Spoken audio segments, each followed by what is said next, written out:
हजरत उमर ने अपने सगे मामू की गर्दन काटी बदर के दिन, सगे मामू की। हजरत अबू उबादा बिन जर्राह, सुनो, इस्लाम अमन का दरस देता है, मोहब्बत का दरस देता है। भाई इस्लाम ही तो अमन का दरस देता है, पर जड़ी बूटी काटना बदअमनी नहीं होता। जालिम का हाथ पकड़ना बदअमनी, और अमन वाले और होते हैं बुज़दिल। इन दोनों में फर्क होता है। अमन वाला बनने का कहा गया है, बुज़दिल बनने का कहा। मेरे नबी पाक ने जो बदर में तलवार उठाई थी, जिरा पहनी थी, हुजूर अलैहिस्सलातु सलाम ने लोहे की जैकेट पहनी थी, तो वो भी मेरे रसूल पाक ने अमन के लिए ही पहनी थी। मेरे नबी पाक सल्लल्लाहु अलैहि वसल्लम ने उहद के दिन जो हथियार उठाए थे, तो वो भी अमन के लिए उठाए थे, वो भी अमन के लिए हुजूर ने हथियार उठाया था। हथियार उठाना बदअमनी की अलामत नहीं होता मेरे भाई, याद रखें। हजरत अबू उबादा बिन जर्राह ने मैदान बदर के अंदर जब जंग का तबल बजा, हालात बिगड़े, जनाब अबू उबादा बिन जर्राह कहते हैं तारीख ने एक अजीब मोड़ पे मुझे लाके खड़ा किया। आप फरमाते हैं मेरे लिए अल्लाह ने जो आजमाइश रखी वो सबसे बड़ी रखी। फरमाने लगे जब मैं मैदान में निकला तो काफिरों ने मेरे सामने जिसको लाके खड़ा किया वो मेरा सगा बाप था। अब फरमाते हैं अब मुश्किल बन गई। इश्क त्याग दोवी एक बराबर, ते इश्क दा सेक बधेरा, अग ते साड़े कख ते काने, ते इश्क साड़े तन मेरा, ते अग दा दारू मीं ते पानी, कोई दसे है इश्क दा दारू केड़ा, बुल्ले शाह उथे कुछ भी नहीं बचदा जिथे इश्क होरां दा डेरा। फरमाने लगे अब मेरे लिए सामने बाप, इधर बेटा। अब फरमाते हैं दो रास्ते थे, बाप बचाऊं या रसूलुल्लाह का दीन बचाऊं। एक मिनट था फैसला करने के लिए कि अब्बा बचेगा या दीन बचेगा, कुफर बचेगा या इस्लाम बचेगा। फरमाते हैं मैंने मिनट पूरा नहीं सोचा, मैंने तलवार उठाई, बाप की गर्दन काट के गिराई और रसूलुल्लाह का दीन बचा लिया। बाप की गर्दन कट के गिरी और नबी पाक का दीन बच गया, बचा लिया रसूलुल्लाह का दीन। हजरत उमर ने मामू को मारा। हजरत मुसअब इब्न उमैर कहते हैं तारीख मुझे भी लाके खड़ा करती है बदर के मैदान में, तो कुफर का लिबादा ओढ़ के जब सामने आया तो वो मेरा सगा भाई था। सगा भाई, हजारों कौमें वजूद में आई दहर में खुश्क तर के रिश्ते से, पर हमने बुनियादे दोस्ती रखी याद खैरुल बशर के रिश्ते से। सगा भाई कुफर का नुमाइंदा बन के सामने खड़ा हुआ। मुझे इकट्ठे खेलना भी याद था, मुझे एक बर्तन में रोटी खाना भी याद था, एक मां से लोरियां सुनना भी याद था। फरमाते हैं ये सारा कुछ याद था, पर इस्लाम के हक में दिया हुआ खुतबा जो मोहम्मद अरबी ने दिया था वो भी मुझे याद था। मुझे रसूलुल्लाह की बताई हुई बातें भी, फरमाते हैं मैं सारा कुछ भूल गया, पर मुझे अपने रसूल का पढ़ाया हुआ सबक नहीं भूला, वो मुझे याद रहा। मैंने फिर सगे भाई की गर्दन काटी और मैंने वो गर्दन काट के हुजूर के पास पेश की, और मैंने दुनिया को बताया कि हमारे लिए असल वो है जो हमारे रसूल हमें हुक्म इरशाद फरमाते हैं। ये रिश्ते हमारे लिए असल, हमारे जी अच्छे तल्लकात हैं। कौन से अच्छे तल्लकात, कौन से अच्छे तल्लकात? मेरा एक दोस्त मुझे कहने लगा अमेरिका तो प्यार ही बड़ा करता है हमसे। मैंने कहा बिल्कुल, कसाई भी बड़ा प्यार करता है बकरे से, बड़ा प्यार होता है। आप जो कुर्बानी के बकरे लाए थे आपको प्यार नहीं था? ज़िबा करने से पहले उसको पानी भी पिलाया, चारा भी खिलाया, गुस्ल भी कराया, पर आखिर में क्या किया? बोले ना जी, ये वाला प्यार करता है अमेरिका आपसे, देता है कभी कभी पैसे, कोई शक नहीं इसमें। वो कहता है वहां जलजला आया है तो इतने लाख डॉलर देता हूं, फलां आया, लेकिन वो वाला प्यार जो कसाई बकरे से करता है, कहता है जब मौका आएगा तो मैं छुरी भी फेरूंगा और अपने वक्त पे आके वो, ये मेरी मिसाल याद रख लेना, अमेरिका का पाकिस्तान से और मुसलमान से वो वाला प्यार है जो बकरे का कसाई से और कसाई का बकरे से होता है। वो चारा डालता है, मोटा करके ज़िबा करता है, पतला ज़िबा करने में उसे लज्जत नहीं आती। और भाई याद रखो हजरत अबू बकर सिद्दीक रदी अल्लाह ताला अन्हु, अरब के लोग जब जंग करते थे तो एक हाथ में ढाल पकड़ते थे, एक हाथ में तलवार पकड़ते थे, लोहे की ढाल।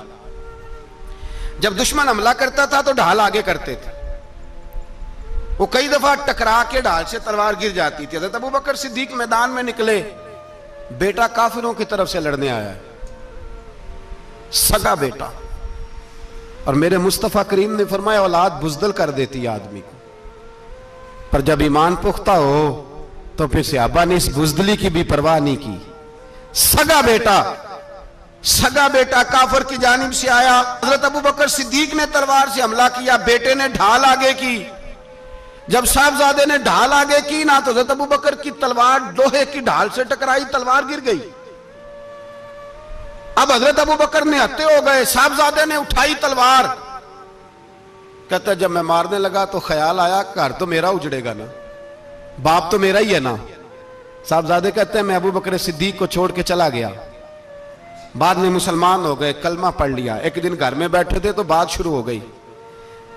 साहबजादे कहने लगे अब्बा जी वो याद है ना जब मेरी ढाल से आपकी तलवार टकराई थी और तलवार गिर गई थी तो मैंने आपको बाप समझ के छोड़ दिया, मेरा ही घर उजड़ना था बाप समझ के। जनाब सिद्दीक अकबर रदी अल्लाह ताला अन्हो साहिब इब्ने शाम ने लिखा है कि अपनी सुरीन पर 2 दफा हाथ मारा, 2 दफा। कहने लगे बेटे तू उस वक्त काफिर था, तूने मुझे छोड़ दिया। मैं जब वापस पलटा था ना उसी दिन उसी लम्हे तो मेरे दिल में ख्याल था कि बेटे ने तो छोड़ दिया है, लेकिन अगर बेटा यूं मेरी तलवार के नीचे आता मैं बेटा समझ के माफ ना करता, कुफर का नुमाइंदा समझ के कत्ल कर देता। इसलिए कि मेरी नजर में अगर कोई अहमियत है तो रसूलुल्लाह के फरमान की अहमियत है। बाप बेटे औलाद की कोई अहमियत है? अशिद्दाउ अलल कुफार, काफिर से नफरत ही नहीं होती। यहां तो मौज लग गई है, एक आम नौजवान से लेके आम आदमी से वजीर आजम तक की सोच ये है कि रहायश अमेरिका में होनी चाहिए, लंदन में होना चाहिए, बस यही सोच है। अब तो अल्लाह तबारक व तआला माफ करे जिसके पास पासपोर्ट है लंदन का, यूरोप का, वो समझता पता नहीं मैं कौन सी बला हूं। छोड़ो, किस चक्कर में पड़ गए हो, किस तरफ निकल गए हो। सदर साहब अमेरिका के सदर के साथ फोटो खिंचाते हैं तो वो 2 फुट ऊंचा हो जाते हैं। और बस करो यार, ये कमजोर लोगों की अलामत है, कमजोर लोगों की। हजरत उमर फारूक रदी अल्लाह, मुझे पलट पलट के याद आते हैं सैयदना फारूक आजम, हजरत फारूक आजम रदी अल्लाह तआला अन्हु से ईसाई बादशाह ने कहा मैं मिलना चाहता हूं। आप फरमाने लगे टाइम नहीं, जो तुझे मिलना है वो मदीने के गरीबों को ना मिलूंगा, वो रसूलुल्लाह के नौकरों को नहीं मिलूंगा, तुझे मिल के क्या करना है। मैं उन्हें मिलूंगा जिनके लबों पे रसूलुल्लाह का दुरूद जारी है, जो मुस्तफा से प्यार करते हैं। मुझे तुझसे मिलने की कोई जरूरत है? हमारे यहां वो नफरत नहीं कुफर के लिए जो मुसलमान के दिल में होनी चाहिए, वो मिजाज ही नहीं हमारा, वो शऊर ही नहीं। हम जब भी इत्तेहाद करते हैं काफिर से इत्तेहाद करके अपने ही भाई को मारने लगते हैं। वो जी लड़ाई हो रही थी, भाई का भाई से इख्तलाफ नहीं होता घर के अंदर, फिर वो दुश्मनों को बुला के लाता है कि मेरे भाई को मारो। ऐसा हुआ है कभी? अगर आपस में इस्लामी मुमालिक का इख्तलाफ है भी तो काफिर को लाओगे मारने के लिए, काफिर को लाओगे। और यहां एक आदमी कैद हुआ था अमेरिका का, पूरी दुनिया को मुसीबत पड़ गई थी। समझ आ रही है? नाम लेने की जरूरत तो नहीं, बात की समझ आ गई आप हजरात। एक आदमी कैद हुआ था और इंसानी हकूक की तंजीमें और हमारे अपने अंदर से बड़े बड़े, मैं रोशन ख्याल नहीं, मैं रोगन ख्याल कहता हूं इन लोगों, बड़े बड़े रोगन ख्याल उठ के खड़े हो गए जी, इंसानी हकूक की बात करो जी, ऐसे हो गया जी, वैसे हो गया। ले गए बंदा छुड़ा के। यहां रोज खून की नदियां बहती हैं। अक़वाम मुत्तहिदा जिससे मुसलमान भीख मांगते फिरते हैं कि मुसलमानों पे मजालम बंद कराओ, अक़वाम मुत्तहिदा ने कह दिया कि दुनिया की मजलूम तरीन अक़लियत का नाम बर्मा के मुसलमान है। अक़वाम मुत्तहिदा ने रिपोर्ट दे दी, फिर मर नहीं गए सारे इस्लामी हुक्मरान? शर्म और गैरत के साथ किसी घड़े में दफन नहीं हो गए? तुम्हें ललकार के उन्होंने कहा कि ये सबसे मजलूम है, इनका कुछ करो। चंद दिन पहले यहां ननकाना साहब बेसाइयों ने जुलूस निकाल के कहा मुसलमानों शर्म करो, उनकी मदद करो। पोप बोल पड़ा, पोप ईसाइयों का कि मुसलमानों कहां हो, किधर हो तुम, इनकी मदद करो, निकलो, जुल्म हो रहा है। पूरी दुनिया चीखी। आपके मुल्क में आके अमेरिका ड्रोन हमले कर जाए तो आपकी वजारत दाखिला को बाद में होश आता हो, हमें तो पता नहीं चला, हम तो सोए हुए थे, वो हमला कर गया। और आलमी कवानीन की मुखालफत करके बर्मा की हुकूमत कहती है किसी सहाफी को भी हम अंदर नहीं जाने देंगे, हमारा जाती मामला है। ऐसे बेशरम लोगों को अपना नुमाइंदा बनाते हो, जिन्हें होश तक नहीं इस बात की। हमने कलमा पढ़ा हुआ है नबी पाक सल्लल्लाहु अलैहि वसल्लम का। मेरे रसूल पाक सैयद आलम नूर मुजस्सम सल्लल्लाहु अलैहि वसल्लम ने जो लोग तैयार फरमाए, नींद तो नहीं आ रही आप हजरात को, नबी पाक ने जो लोग तैयार फरमाए, हजरत काब बिन मालिक रदी अल्लाह ताला, हुजूर ने फरमाया चलो तबूक पे मेरे साथ, सारे चलो, सब तैयार हो गए। हजरत काब बिन मालिक फरमाते मुझे घोड़ा बड़ा दौड़ाना आता था, नेजा बड़ा चलाना आता था, तलवार का मैं बड़ा धनी था, मैं मालदार भी था, मेरे पास बड़ी वसाइल थे। हुजूर चले गए तो मैंने, ये बुखारी है, फरमाते हैं मैंने सोचा कि मैं चला जाऊंगा, कल मैं घोड़ा दौड़ाऊंगा, मैंने पीछे पहुंच जाना, परसों चला जाऊंगा, तरसों बस सुस्ती हो गई, ना जा सका। फरमाते वक्त बीत गया, हुजूर चले गए, आज जाता हूं कल चाहता हूं, इसी में हालात सारे गुजर गए, हत्ता कि अल्लाह के रसूल वापस आ गए।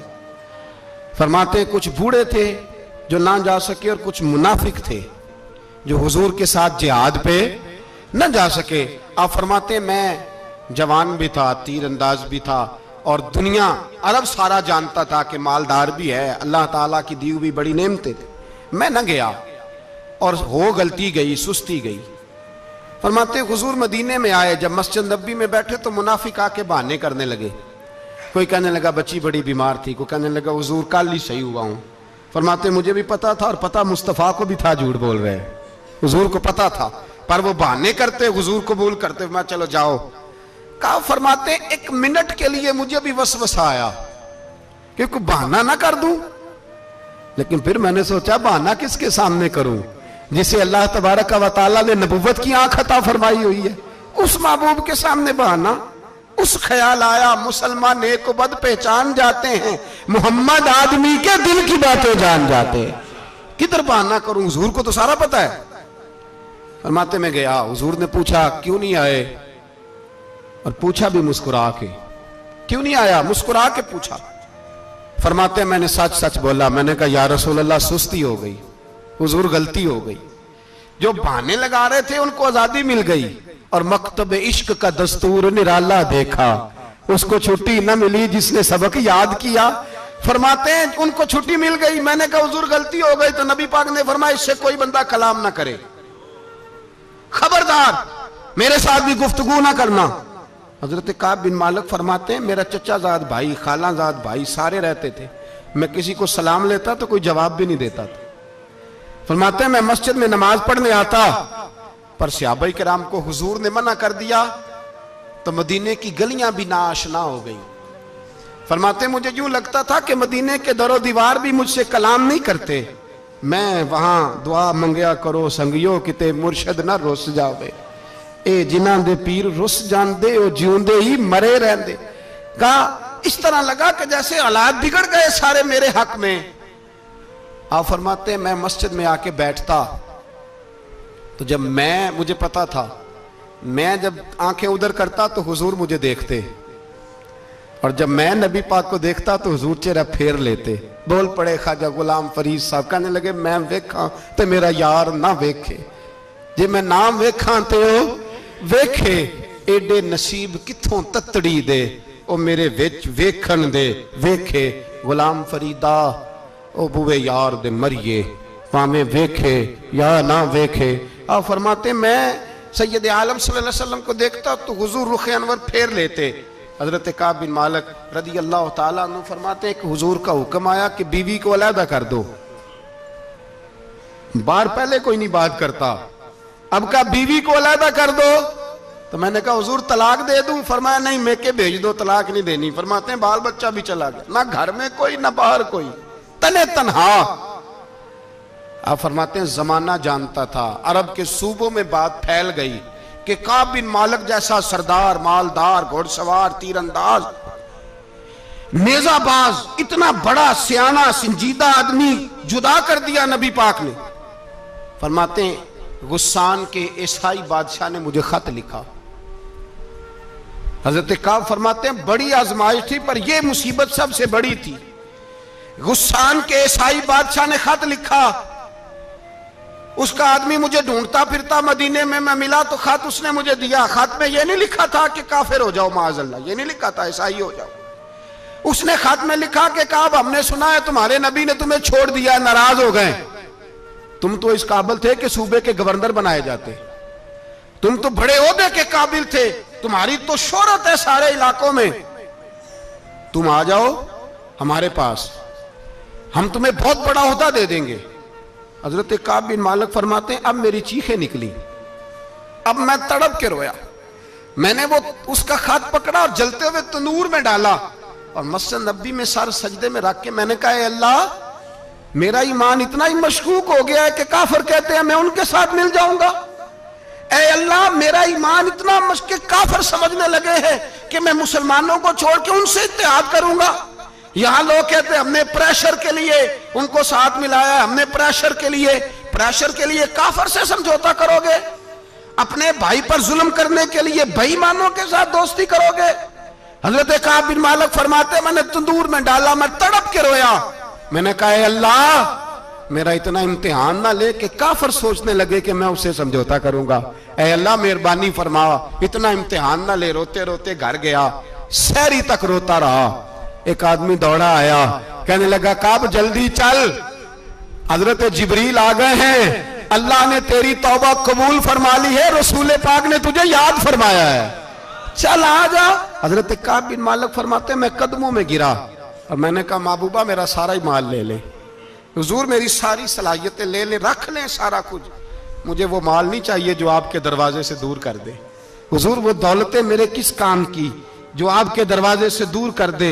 बेनूर बेचराग जो महफिल हो फूंक दो, आजम बला से अपनी वो हस्ती ही क्यों ना हो, जो चीज उसकी राह में हायल हो फूंक दो। हजरत काब बिन मालिक रदी अल्लाह ताला अन्हु ने एक मिनट के लिए भी काफिर से समझौता करना पसंद ना किया।